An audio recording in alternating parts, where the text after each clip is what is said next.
Hi, welcome to week 2 of Prayer Warrior Lecture, where I get to share with you a wonderful, profound agape teaching that really changed my perspective, really helped open my awareness um, in my own abilities to see the world less subjectively and more objectively. And these are what we call at Agape the windows of manifestation. Uh, but as I like to make the distinction, that when they were conceived by Reverend Michael Bernard Beckwith of the Agape International Spiritual Center, he first referred to them as windows of viewing phenomena, which is really what I prefer to call them, because it helps to make that point that that's what they are. They are windows of viewing the phenomenal world. They're not windows of how or why things manifest. They're windows upon which to view the phenomenal manifestation. So that's what we're going to talk about today.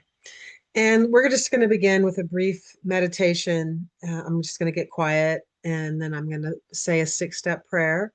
And then I'm going to talk to you about the windows of manifestation. So if you'll join with me, let's close our eyes for a moment.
How grateful I am to be alive and awake one more day on this beautiful planet, feeling and sensing the presence of love. I know that this power, this one force, this one causation, omnipotent, omniscient, omniactive, that it is the only power. It really is the only thing occurring everywhere in its fullness as this non-dual good, and there isn't anything else. That's the omnipotence and the omnipresence and the omniscience. What is true is what is real, and what is real does not change.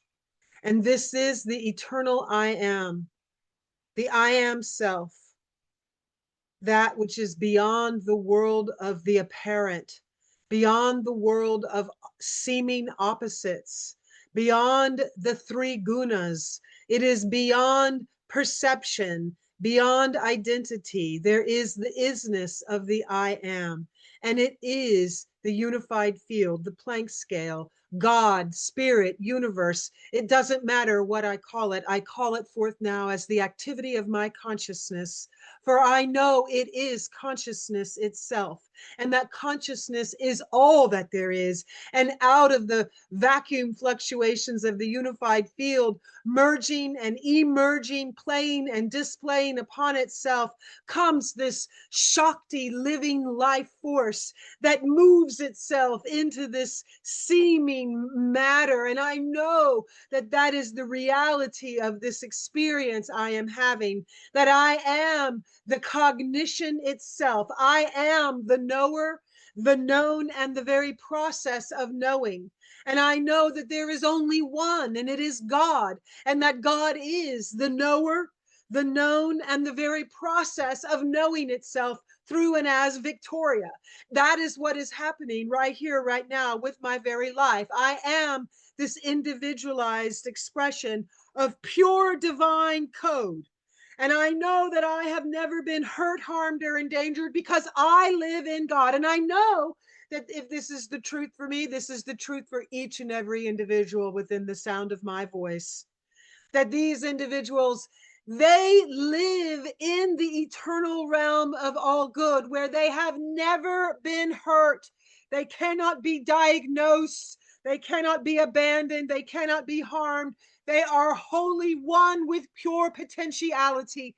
This is the only reality of their being. It's the only reality that will ever be.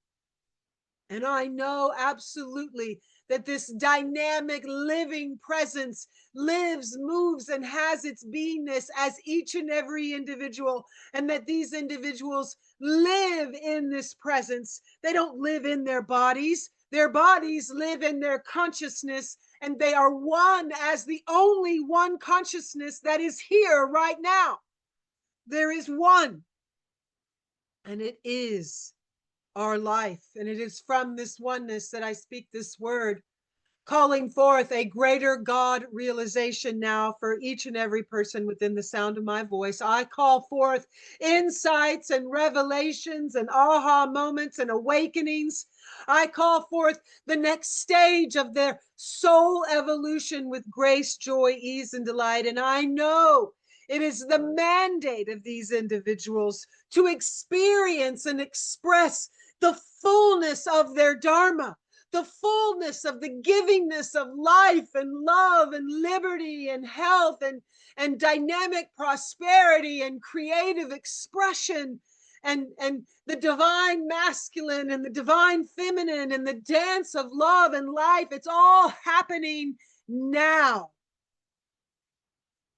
It is the mandate of the life force that creates itself to fully express. So there's nothing that can block, hinder, or delay the full blooming fruition of the full expression of health, abundance, compassion, and love, and freedom and expression for these individuals now. This is what I know is happening because of our sacred yes, where two or more are gathered in the name and in the nature of what is real. There the I am presence is. And I know that's what we have done. And it is into this that I declare and know and proclaim that this one law of grace is the law of the lives of these individuals. One law, and it is grace. No more do these individuals live subject to laws of cause and effect and perception. They are subject only to first causation. This is the truth. And where there is one or more in agreement, there is this yes.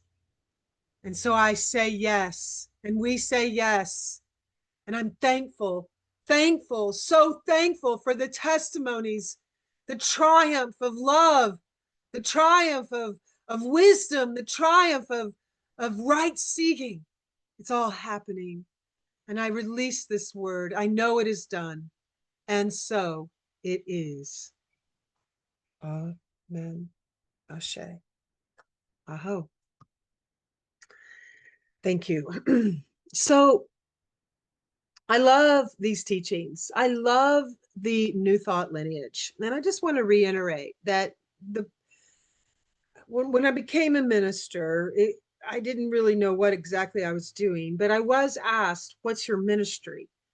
And I remember thinking I had no idea what that meant. Certainly didn't know, I didn't think I had a ministry. And over the course of, examining what my passions and what was I doing, why was I doing what I was doing, serving humans in this way, pastorally, I noticed that that's my ministry.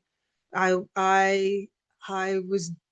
am deeply fed for many years, serving in a ministry, leading, teaching individuals how to pray an affirmative prayer treatment for other individuals who are sick, ill, shut in, facing diagnosis, facing death even, and seeking healing with or without Western medicine's help.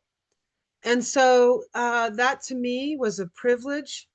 And I was deeply excited that it was a science, Christ science, Christian science, the science of mind, um, divine science, uh, the infinite way, unity, agape. These are all new thought movements. And it is based upon a science in that what we know science to be is something that is proven over and over again.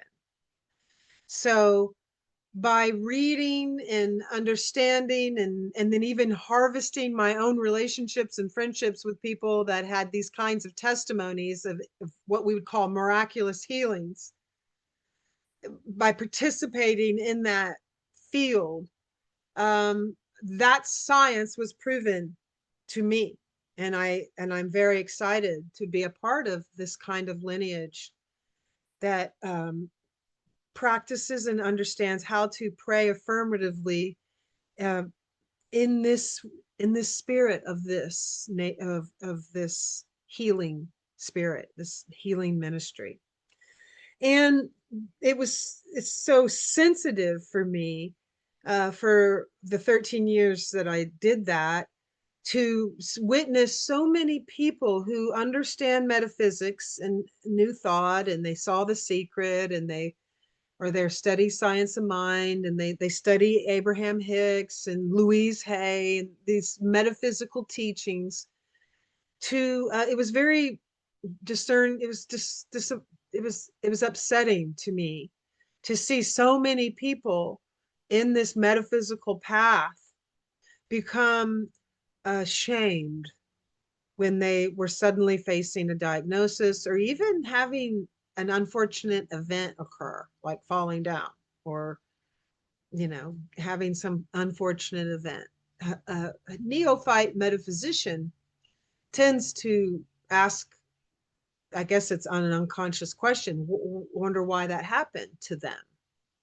When you look out at somebody with facing a diagnosis, say, and you think you understand something about the laws and the universe and reality and metaphysics, and the first thing that a metaphysician might ask is, I wonder why is this event happening to me, or why is that event happening over there to this person? And that's the first mistake of anybody, really, whether you're going to be a metaphysician or you're going to spiral in consciousness, as consciousness is a spiral process of evolution, into what we teach at Agape, the third and fourth states of consciousness. The third state being more of the mystic state, and this state where we just become the vessel of knowledge, or the vessel of understanding, or maybe it's a vessel of light, or maybe it's a vessel of a divine composition, or maybe you're an artist, or maybe you're whatever it is. We become vessels, and we don't judge. We don't we don't put our ideas of what we think is good and bad, or the healing, or what is the demonstration, what is it that is the answer to the prayer. We don't concern ourselves with what we personally or individually might think that is. And so that third stage of consciousness um, is sort of judgment zone free. We've released our sense of control and ideas, and we are now just allowing the highest quality as a tone move through us and our consciousness and our heart and our word. And we let the universe collapse the wave function on how that's going to show up as a demonstrated, manifested, outpictured life, or whatever it is, body, temple, whatever the issue is, the prayer request is.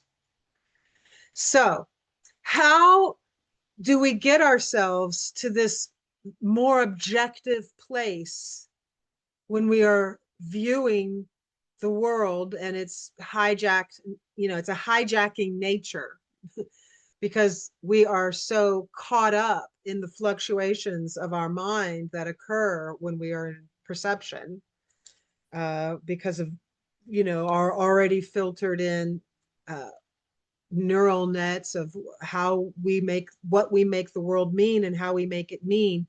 All of that meaning making happens in language very quickly. And so that's how we create this paradigm. And now you're being asked to co-create a new paradigm, not just for maybe your patient or your client who's coming to you asking for healing or some kind of prayer for something, but a new paradigm for a world that works for everyone.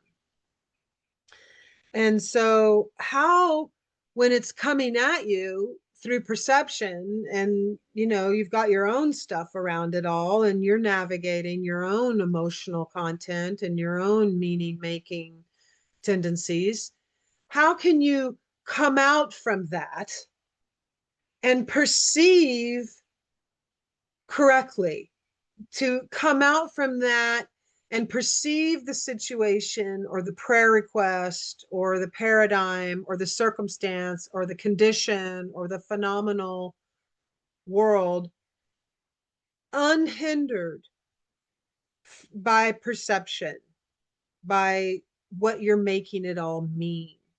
And Reverend Michael, has made this wonderful teaching to give us that distinction.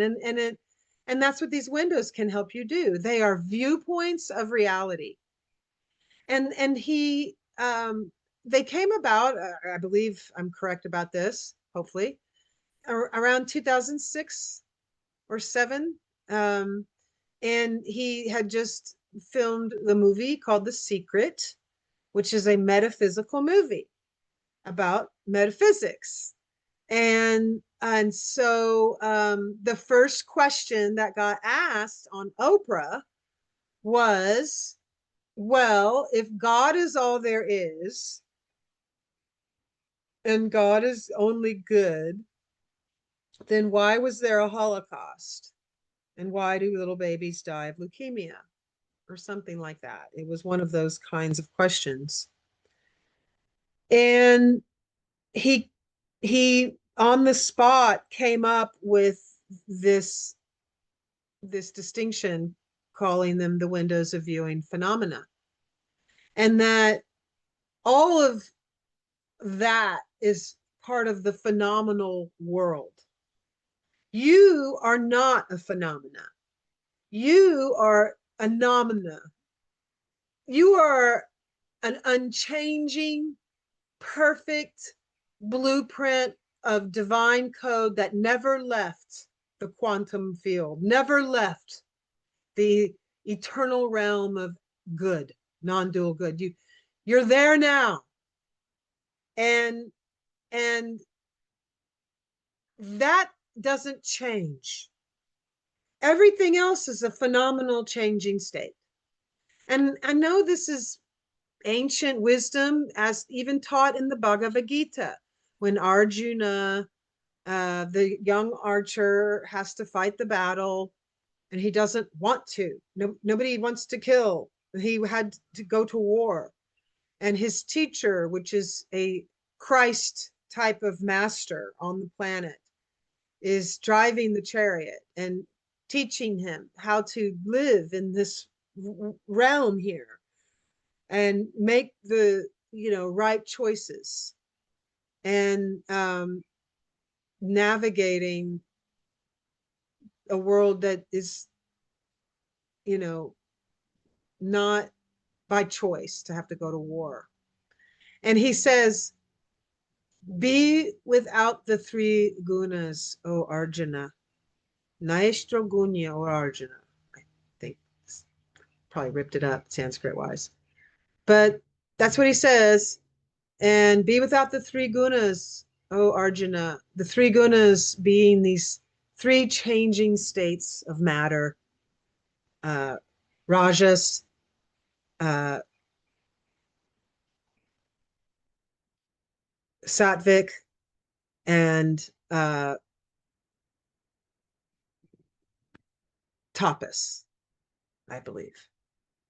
These three changing states of matter come out from among them, and then take action. And so that's what we want to try to do when we look at our prayer request. We want to come out from the part of our mind that identifies with these changing states that we're always in. Rajas being this fiery, initiative, force state, and then sattvic being a balanced state, and then the state of deterioration. And that's the nature of matter, and the nature of physical nature. It's birthing, living, flourishing, and then deteriorating into death. And that's a beautiful cycle that uh, is ever changing phenomena. And so you are here to come out from identifying as a part of that cycle, and then look out at the world and move from that place. And that's what the whole thesis of the Bhagavad Gita really is, I think. And so these windows give us that. And I'm going to share my PowerPoint now. I want to start out with this picture here that really does sort of explain again your nature. And you have at least a threefold nature. Here is your physical body on the earth plane.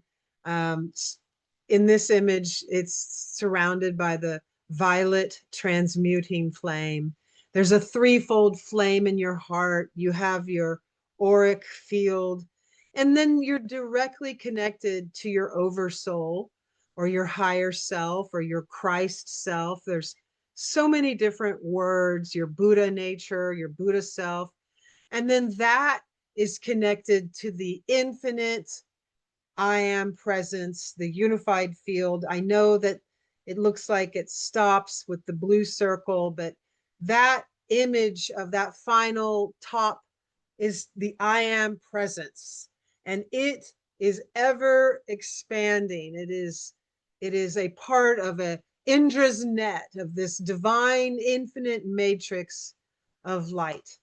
And so we often, when we're born into a paradigm where it's shoved down your throat that that you are matter, and out of matter, out of the matter of wet brain comes consciousness, uh, that will put an individual sort of in a identity with their body and their five senses. And there's a lot of limitations if you are only perceiving through just the five senses. To begin to open your senses beyond the five senses and greater awarenesses through your spiritual practices is how we begin to identify with these deeper parts of our nature. And we can't always do that all the time in our homes by ourselves. Sometimes we have to be out in the world, and the world is coming at us.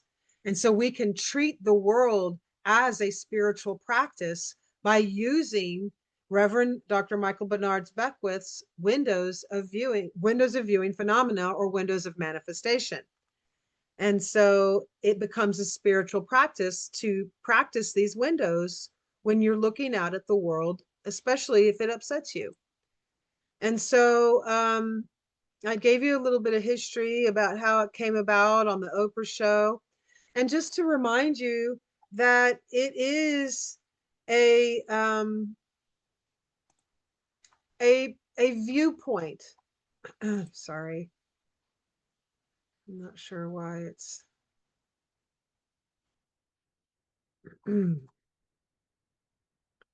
it's a viewpoint. Okay.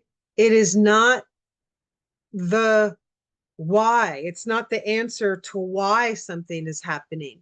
It's a viewpoint on which to look at it so that you can remember what the reality in back of it really is.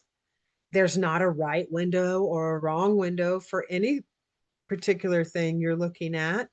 And it's a viewpoint, a circumscribed reality to assist you to see, to remember to see beyond what you would immediately make it mean.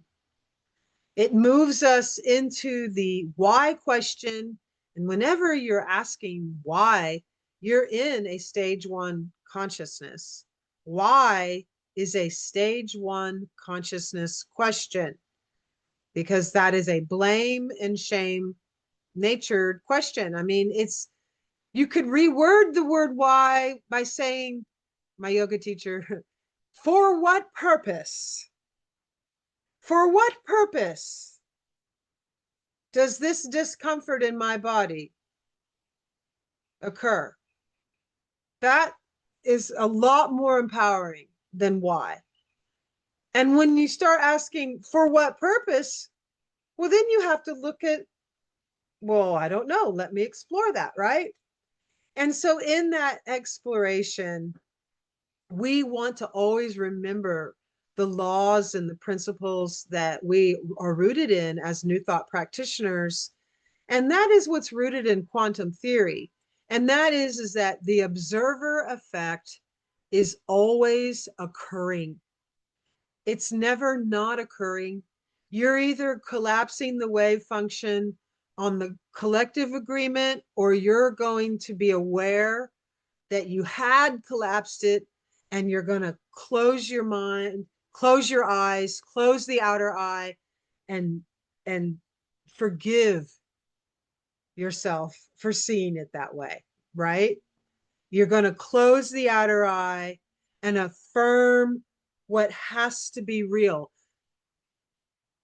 Your senses, your five senses will lie to you, and most of the collective humanity will not agree with you, especially your patient.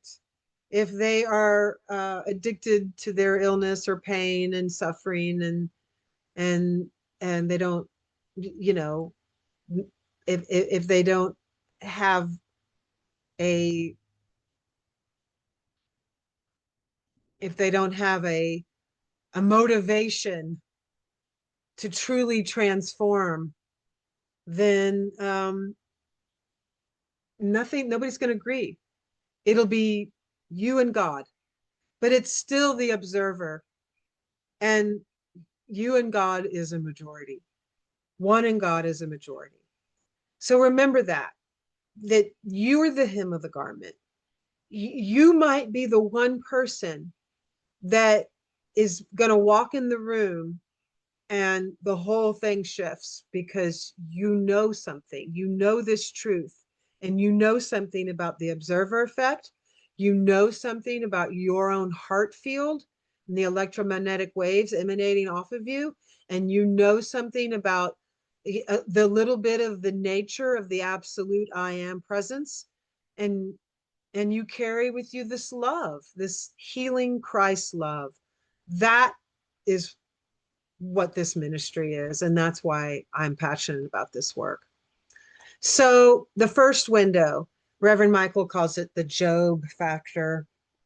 And basically what it says is whether you're conscious or unconscious, um, your chronic belief systems are going to tend to form your perception of reality. And they don't even have to be the unknown chronic ones too. It's all your beliefs, you know, the shallow ones, the deep unconscious ones, all of them. So it behooves us to do our own inner work here and to become aware of what they are. And we talked about this extensively in the first 5-week series, Principles of Affirmative Prayer, that your work is to begin to really uncover these ancient decisions you made about yourself, about your value, about God, about love, about lovability, about money, about your body, all the things. And and understand that the law, it's a very lawful universe. Nothing comes uninvited, and what we resist persists.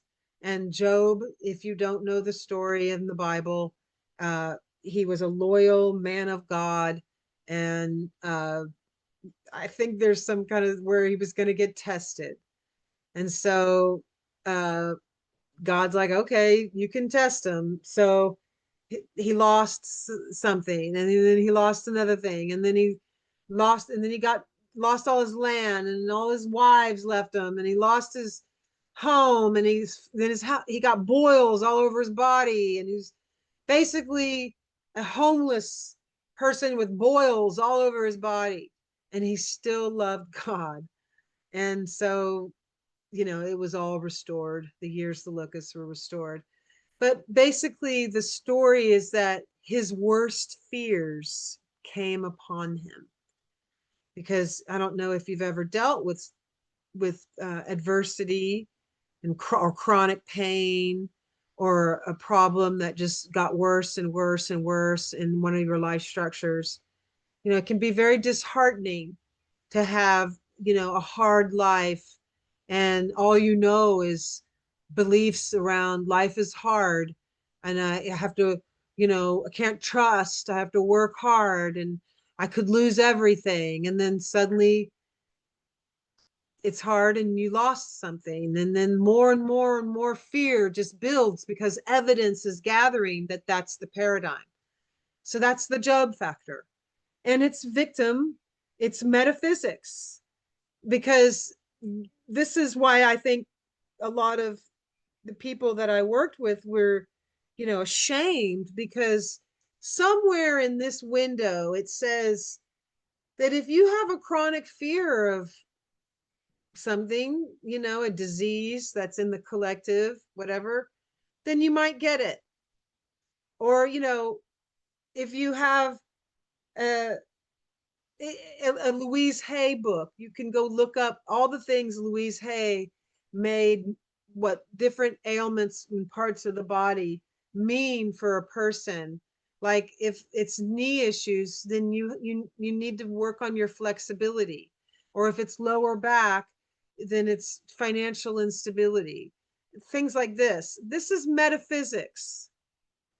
And it's very helpful for an individual to explore metaphysics on their own.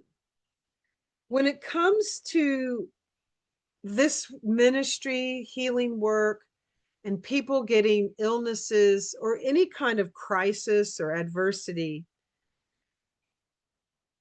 my my passion is that you will not become a metaphysician and hit people with what I call the metaphysical 2x4.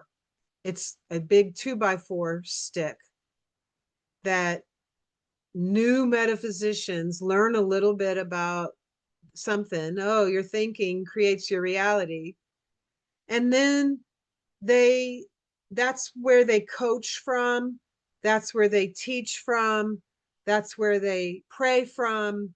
That's where they counsel from, where they want to let everyone else know that they are co-creating their reality, and that whatever adversity or diagnosis they're facing is a result of this window.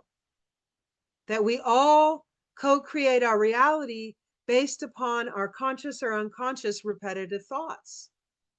They do tend to form your reality, your perception of reality. And if you as a practitioner are applying that perspective to your cases, your clients, the people coming to you for prayer, then you're hitting them with a metaphysical 2x4. This is only really, for me in this ministry, what I teach is that this is only for you to look at your own life. I hope that's clear. The next lesson is, the next window is the lessons window. And Reverend Michael teaches that this window talks about the oversoul, you know, that part of you in that prior image that's between the person sitting on the ground and the I am presence in the sky. There was that middle oversoul, Holy Spirit self in the middle. And that is really you. That is the soul of you that is not going to waste a lifetime. That is the part of you that is here with a great purpose to evolve and grow and transform and become a better version of yourself in whatever individualized, perfect way that looks like. And so this oversoul creates situations, it creates all kinds of instances and circumstances so that you can develop qualities in this lifetime and become this this fully expressed potential that you were born to be. And your soul, your oversoul, doesn't care about your ego or your personality self or your identity self. And if it's inconvenienced by these lessons, it does not care. And so when we look at this window, we definitely aren't asking, you know, why. So you can look at the same thing through each window. I don't know what example we can use. Um, but when you look and you see, say, um, maybe a starving child, and we're going to look through this window of lessons. We don't ask, you know, why is that happening to the child? But what is seeking to be known and understood? Or, you know, what's a really good example for a lessons one is for me, I like to use, you know, I came from a real painful childhood, and there were characters in my life that were what we would call the villains or the perpetrators, right? And so if I were to look at that part of my childhood through this window, then I'm not asking, you know, why did that happen to Victoria? I'm asking, I wonder, you know, what is seeking to be known in back of this painful experience that occurred. And in that, this concept, this idea that there are these things we have with each other called soul contracts. Soul contracts are agreements that we've made with each other, that we're going to come and dance with each other, and we're going to uh, share and work things out and experience things so that we can each evolve. And that there is individuals in my life, and they're not even alive anymore, that probably would have not preferred to have to play the role in the contract that I required. I'm thinking about the person who was the perpetrator in my childhood, and that that wasn't something that they would have preferred to do. And there's this great book written by Neil Donald Walsh called Little Soul and the Sun. And it talks about this. It's a really beautiful children's book. Looks like this. And in it, the little soul, I'll probably chop it up, but the little soul is in God and it wants to experience itself. And so God says, well, you know, you're here, but it wants to experience its own distinction and it wants to experience love. And so, but God's saying, well, you already are love, but yeah, God, I know, but I want to experience it. And so God says, okay, well, in order to experience it, I'll have to make it so that you think you are not experiencing it. And then you can play with experiencing it. And so you'll go to this earth dimension, and that's where that will happen. And he's excited. And then he says, but you know, you need somebody to go with you that will work it out with you and play the role with you so that you can experience love. And so he picks his very best friend, and they're like, you know, soul brothers. And the best friend's like, what? I don't want to go and hurt your feelings and do things that would.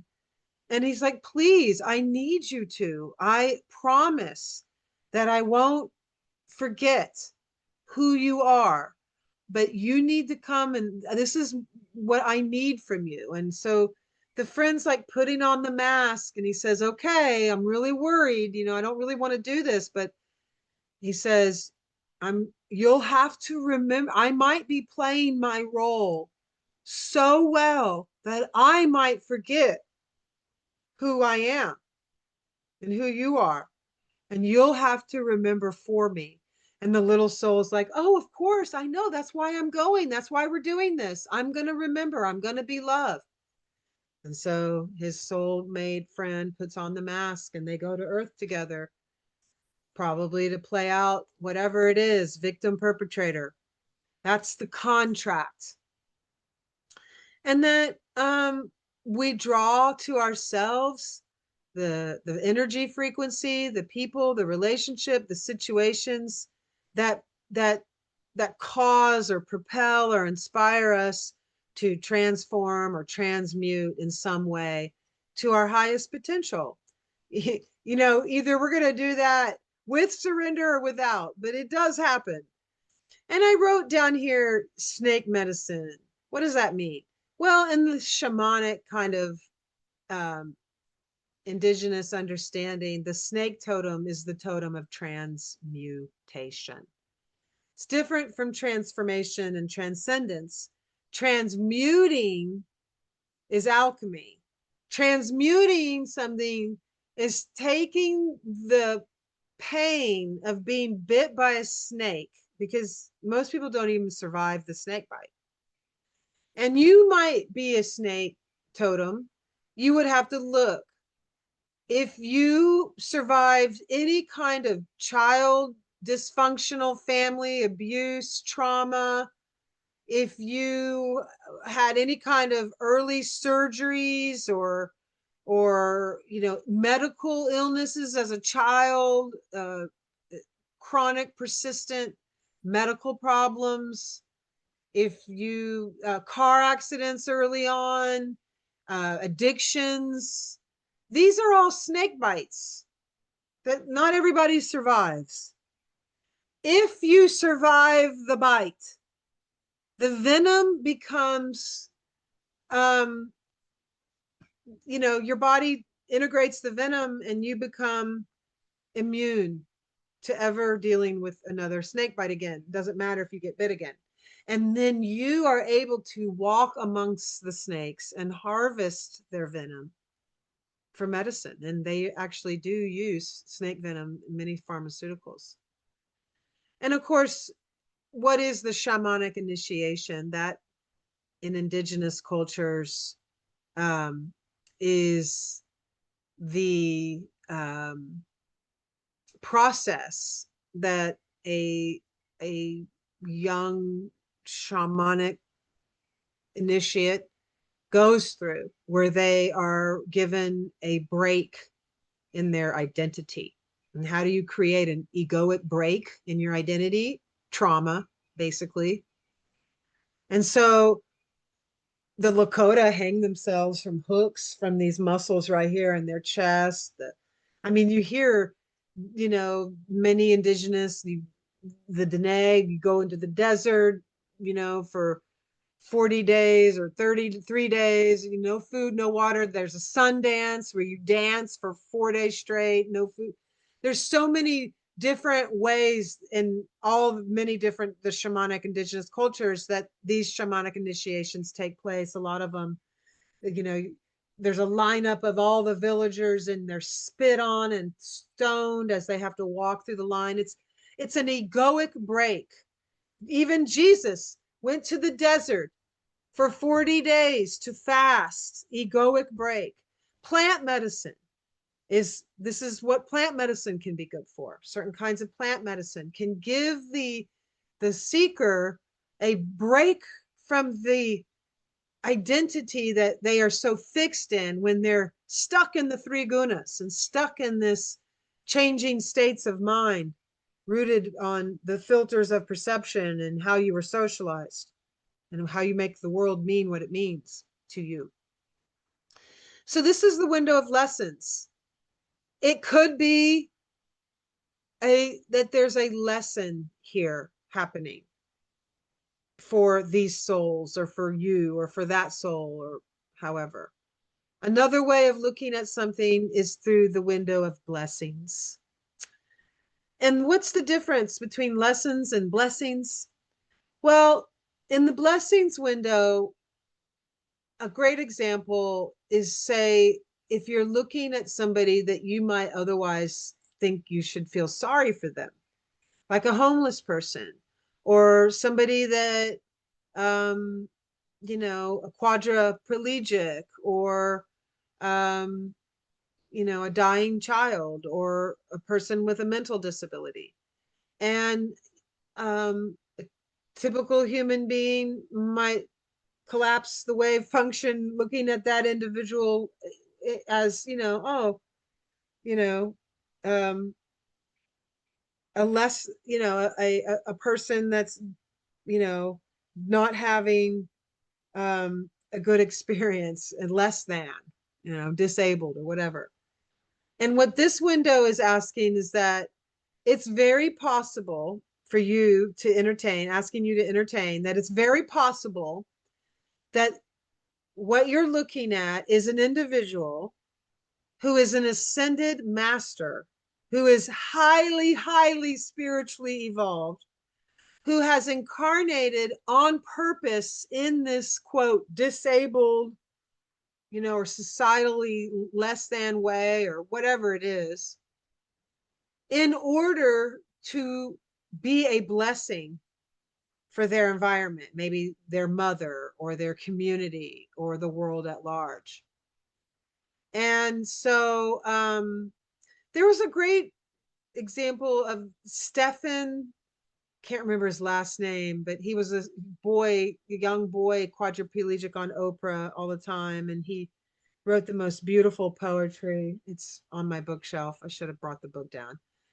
And he clearly was, he died young and he was very young, a poet. And his poetry was amazing about, life and love and and clearly he was, an older, wiser soul. There's a great book written by a nun named Helen Greaves. She wrote a book called Testimony of Light. And Helen Greaves is a writer who's writing about the afterlife. She had a telepathic, long term relationship with her best friend, another nun named Frances. And they had a life together where they learned to telepathically communicate while they were alive. And then Frances died. And so Frances continued to communicate from the other side to Helen. And Frances would tell Helen about what she was experiencing. And she was sort of working in an intake center, sort of on the other side, where souls would come in and acclimate. And Frances was sort of helping in this kind of capacity, telling Helen about some of these deeper soul lessons that these individuals were having to come in and integrate. And one of the souls that came in was deeply constricted and upset because she was very bitter from her life because her child had died when he was 2 in a swimming accident. He had um, Down syndrome, and he fell in the water and drowned. And Frances is telling Helen that what she doesn't know, that so the woman is victimized and bitter and upset on the other side because her life had taken this turn and happened this way. And Frances is telling Helen that what she doesn't realize is that her child is an ascended master that chose to incarnate in this particular way so that it could open her heart to love. And of course what we know is grief and love is very similar. And so this soul was acclimating, coming to the other side and having to, reconcile the grief and the love from having lost this child. But the child was actually this ascended being. It wasn't some um, regular soul, I guess. And so it's possible that when you're looking at a homeless person or somebody that maybe the whole family's diagnosed them as the problem, maybe they're the actual ascended one there to lift the consciousness of a family. It's just a viewpoint. Some souls have chosen to make their life sacred. The fourth window Reverend Michael teaches is the window of reflective collective consciousness. This is basically a default window. Because you're human, you are subject to the collective human race beliefs. It's just, you don't have to judge yourself that you are part of this collective flow of thinking. I mean, it's important as practitioners that we become aware of what water we're swimming in with our media and how we expose ourselves and our what are we exposing our senses to, and what are you engaging in and participating in. But it doesn't even matter. There's still a deep collective agreement on so many things that is going to make any one person subject to them. It's called race consciousness. And I talked in the prior lecture series about the morphic fields. Rupert Sheldrake, the biologist, he has done such wonderful study and on this topic of morphic fields that not only do inanimate objects, such as say, I'm got my Ganesha earrings on today. Ganesha has a morphic field of the remover of all obstacles. So when I wear my Ganesha earrings, I am engaging by choice in this morphic field. And we know that even words have morphic fields, thoughts have morphic fields. And so I can say the word cancer, and it does land on everybody in a certain way. And there is a collective agreement around it. So, what hypnotic spell are you under? This is the question you want to constantly be asking yourself. You're here to keep one foot in eternity, transcending this world of pain and suffering and not denying that it's happening, but transcending it. And then you have one foot in time with your family or your client or your patient. You have a foot in two worlds. You have to know that you are more than this. You are more than what you perceive. And that the object of your perception is more than what you make your perception mean. You can be a part of the collective mind that knows that bliss, enlightenment, and primordial emptiness, immortality, and wholeness and oneness are the realities of your existence. You know, there's one more window that Reverend Michael doesn't teach, but I know he's talked about it, and I like to at least bring it up because, of course, there's probably way more than four windows. But it's this sort of viewpoint that everything is always evolving. And if a caterpillar came to you begging for you to speak an affirmative prayer treatment so that it wouldn't die, you would know better, right? You would know better. You would say, oh, no, I know what's trying to happen here. You're having a transformation. I'm going to pray flight. I'm going to pray freedom. But the caterpillar's like, I don't know what you're talking about. I didn't say anything about flight and freedom. I just want to be stronger. I can't crawl across the ground. And you know, so you're not going to pray for them to be a healthier caterpillar. You're going to pray for the highest good, freedom. And everything is always evolving for the highest good. So those are the windows of viewing phenomena. And again, I want to offer them to you not as an answer that this is the proper way to look at this proper vector of phenomena. That's not what they are. They are just viewpoints to help you as the observer move out in consciousness from being subject to your perception to becoming more objective observer.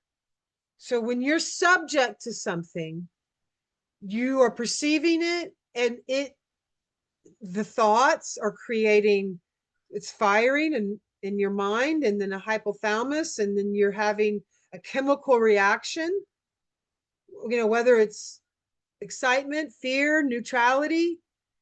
You are subject to the object over there. That's what that is, subject, object. And you are here to come out from among that, to come out from that, come out of the three gunas, come out from being subject to the world of your senses and the meaning making that your mind does in language with what you perceive.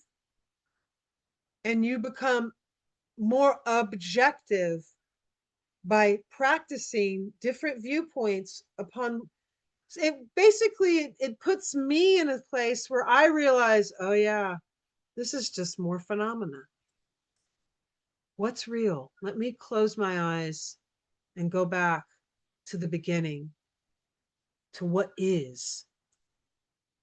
Because I can't get in the boxing ring with that over there. That if I get into the boxing ring and I try to use my understanding of metaphysics and law to battle that over there, that's just more phenomenal battle. I'll lose every time. because the nature of life is to be born and then flourish and then deteriorate and die. The nature of this dualistic natural life, that when I say nature, the divine Shakti shows up on earth as nature. That is as close as we can celebrate it. So get out in nature today. And I hope that helps. Four Windows. Thank you. Have a great day.